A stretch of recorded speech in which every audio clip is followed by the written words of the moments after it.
last soundbite, we created what I referred to as a 2-5-1 test bed, a sequence of chords rooted on notes from the circle of fourths that went through a cycle of minor seventh, dominant seventh and major seventh chord types.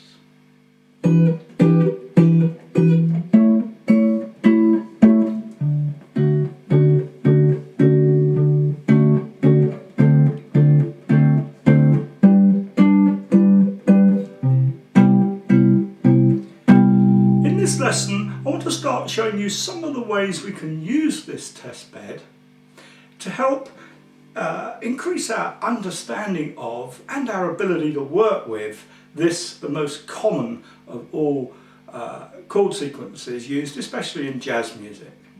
Let's start by using what I call simple chord substitutions. This is the idea that any chord can be replaced by any other chord of the same type or fulfilling the same function. For example, here is a list of minor chords. In the left-hand column I've named the chords, and in the right-hand column I've tried to include all the different symbols used for these chords on rhythm charts and lead sheets.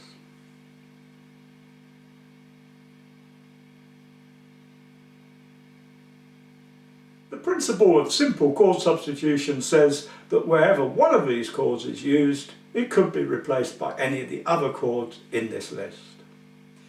So, let's test this principle in our 2-5-1 test bed. We'll start by replacing our minor seventh chord with a minor sixth chord, or maybe something more exotic like a minor 13th. So in place of the minor seventh chord, I'm now going to use the minor sixth.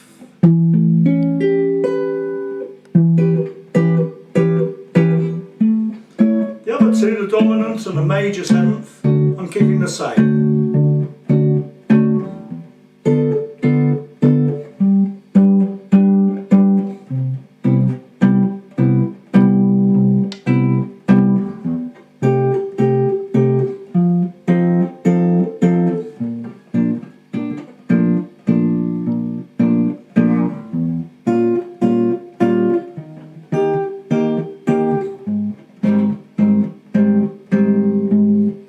And so on round the circle. Or we could use the minor 13th shape in place of that minor sixth.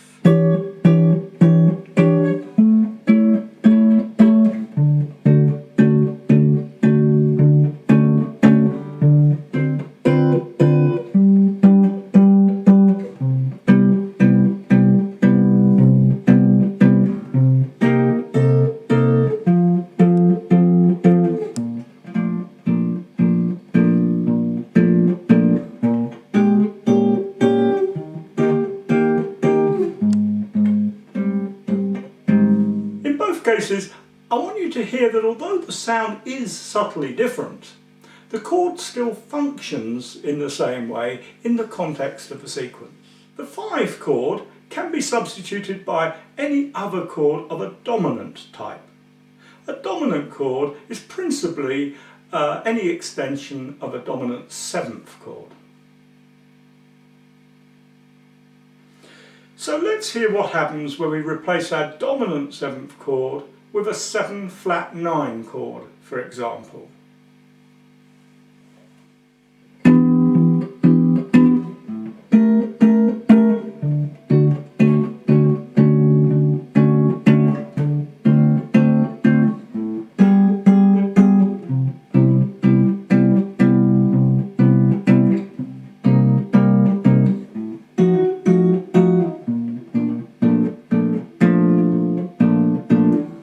Maybe a 7 sharp 9.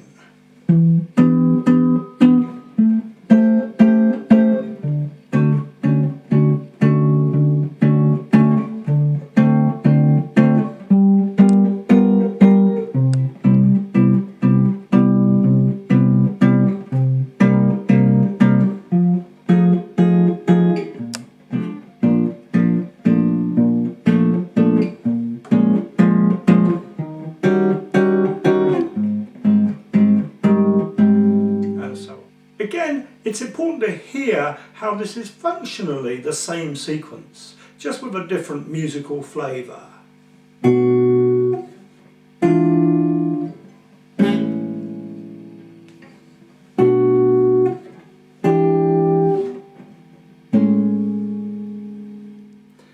Finally, the key chord, the one chord, can be changed for any of the other chords in the major list.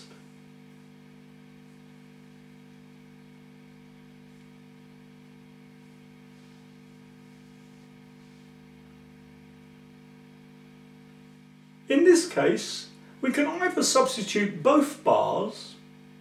For example, let's replace our C major 7th with a C major 6th. Or we could play each of the two bars differently. For example, we could use a major 7th for the first of the two bars and then shift to a major 9th chord for the second of the two bars.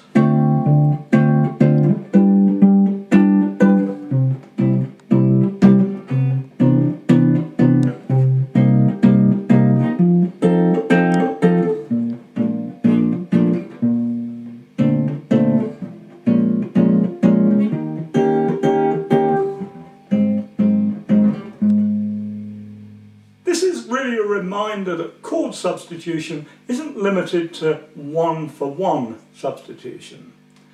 And often substituting one chord with two closely related chords makes for a smoother result. Once you've selected a particular set of chord substitutions, take them for a few runs round our 251 testbed. Let's use this set as an example.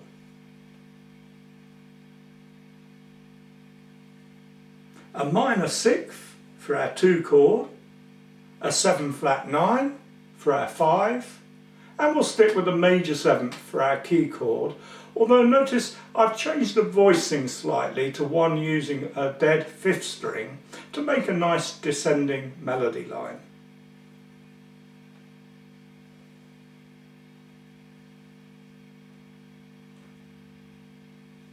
So that's minor 6, 7 flat 9 and major 7th in that shape, and you can hear that this note at the top of the chord goes down chromatically each time, and that's why I'm choosing that shape instead of that one.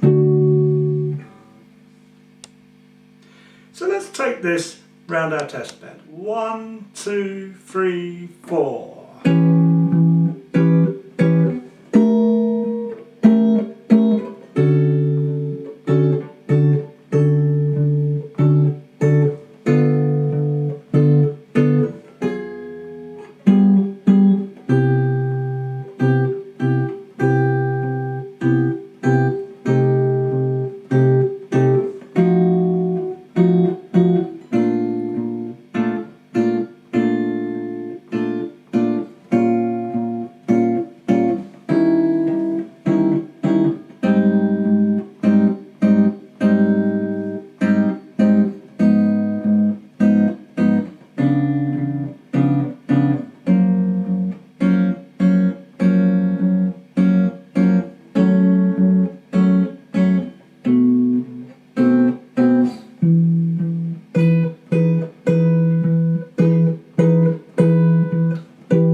One more, slightly harder one.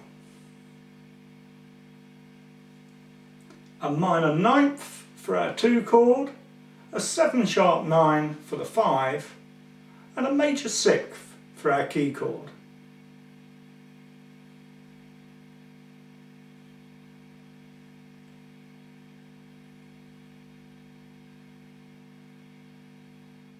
One, 2, 3, 4.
many permutations to try out.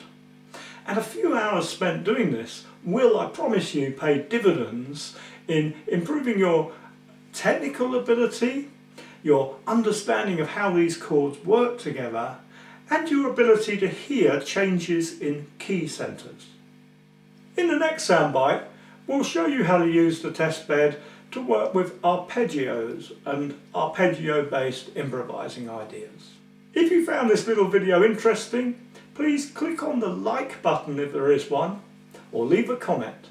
And do feel free to share the video with your friends. And if you'd like to gain full access to all our guitar teaching materials, please visit the Secret Guitar Teacher site and take a free look round at what's available there.